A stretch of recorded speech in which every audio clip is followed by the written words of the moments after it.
ಮನೆಗಳು ಕಟ್ಟಿದ ಕೆಲವೇ ದಿನಗಳಲ್ಲಿ ನೆಲ ಕುಸಿಯೋದು, ಬಿರುಕು ಬರೋದು ಅಂಡ್ ಇನ್ನು ವರ್ಸ್ಟ್ ಸಿನಾರಿಯೋ ಅಂತ ಅಂದ್ರೆ ಕಂಪ್ಲೀಟ್ ಮನೆನೇ ಒಂದ್ ಕಡೆ ವಾಲ್ಕೊಬಿಟ್ಟಿರುತ್ತೆ. ಇದಕ್ಕೆ ಮೇನ್ ರೀಸನ್ ಅಂತ ಅಂದ್ರೆ ಸಾಯಿಲ್ ಬೇರಿಂಗ್ ಕೆಪಾಸಿಟಿನೇ ಟೆಸ್ಟ್ ಮಾಡದೆ ಮನೆ ಕಟ್ಟಿಸ್ಬಿಟ್ಟಿರ್ತಾರೆ. ಪ್ರತಿ ಮನೆಯ ಪ್ರಾರಂಭಕ್ಕೂ ಮುಂಚೆ ನೀವು ಮಾಡಿಸ್ಬೇಕಾಗಿರೋ ಒಂದ್ ಕೆಲಸ ಅಂದ್ರೆ ಅದು ಸಾಯಿಲ್ ಟೆಸ್ಟ್. ಹಾಗಾದ್ರೆ ಸಾಯಿಲ್ ಟೆಸ್ಟಿಂಗ್ ಅಂದ್ರೆ ಏನು? ನೀವು ಮನೆ ಕನ್ಸ್ಟ್ರಕ್ಷನ್ ಮಾಡ್ಬೇಕು ಅನ್ಕೊಂಡಿರುವಂತಹ ಸೈಟ್ ನ ಸಾಯಿಲ್ ಸ್ಟ್ರೆಂತ್ ನ ಚೆಕ್ ಮಾಡುವಂತಹ ಒಂದು ಸೈಂಟಿಫಿಕ್ ಮೆಥಡ್ ಅನ್ನ ಸಾಯಿಲ್ ಟೆಸ್ಟಿಂಗ್ ಅಂತ ಹೇಳ್ತೀವಿ.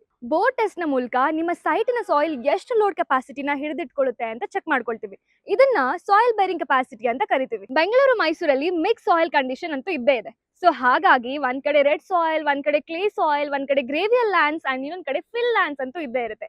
ಸೊ ಇದರಿಂದ ನಿಮ್ಮ ಮನೆಯ ಕನ್ಸ್ಟ್ರಕ್ಷನ್ ಗೆ ಪ್ರಾಬ್ಲಮ್ ಆಗಬಾರ್ದು ಅಂದ್ರೆ ನಿಮ್ಮ ಸ್ಟ್ರಕ್ಚರಲ್ ಇಂಜಿನಿಯರ್ಗೆ ನಿಮ್ಮ ಮನೆಯ ಡಿಸೈನ್ ಅಂದ್ರೆ ಫೌಂಡೇಶನ್ ಡಿಸೈನ್ ನ ನೀಟಾಗಿ ರೆಡಿ ಮಾಡೋದಕ್ಕೆ ಈ ಸಾಯಿಲ್ ಟೆಸ್ಟಿಂಗ್ ಸಿಕ್ಕಾಪಟ್ಟೆ ಇಂಪಾರ್ಟೆಂಟ್. ಸಾಯಿಲ್ ಟೆಸ್ಟಿಂಗ್ ಯಾವಾಗ ಮಾಡಿಸ್ಬೇಕು? ನಿಮ್ಮ ಮನೆಯ ಸ್ಟ್ರಕ್ಚರಲ್ ಡಿಸೈನ್, ಫೌಂಡೇಶನ್ ಡಿಸೈನ್ ನ ಫೈನಲ್ ಮಾಡಿಸೋಕ್ಕಿಂತ ಮುಂಚೆ ಮಾಡಿಸಿದ್ರೆ ಎಕ್ಸ್ಕವೇಷನ್ ಡೆಪ್ತ್ ಮತ್ತು ಫೌಂಡೇಶನ್ ಟೈಪ್ ಬಗ್ಗೆ ಅಂಡ್ ಕಾಸ್ಟ್ ಬಗ್ಗೆ ನಿಮಗೆ ಒಂದು ಕ್ಲಾರಿಟಿ ಸಿಗುತ್ತೆ.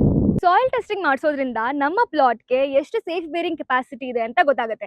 ಅಷ್ಟೇ ಅಲ್ಲದೆ ಯಾವ ಫೌಂಡೇಶನ್ ಡೆಪ್ತ್ ಬೇಕು ಅಂತ ಗೊತ್ತಾಗುತ್ತೆ. ಈ ಒಂದು ಟೆಸ್ಟ್ ನಿಮ್ಮ ಲೈಫ್ ಟೈಮ್ ಇನ್ವೆಸ್ಟ್ಮೆಂಟ್ ನ ಕಾಪಾಡುತ್ತೆ. ಸಾಯಿಲ್ ಟೆಸ್ಟಿಂಗ್ ನಿಮ್ಮ ಕನ್ಸ್ಟ್ರಕ್ಷನ್ ಕಾಸ್ಟ್ ಗೆ ಕಂಪೇರ್ ಮಾಡ್ಕೊಂಡ್ರೆ ತುಂಬಾ ಸ್ಮಾಲ್ ಅಮೌಂಟ್ ಆಗಿರುತ್ತೆ.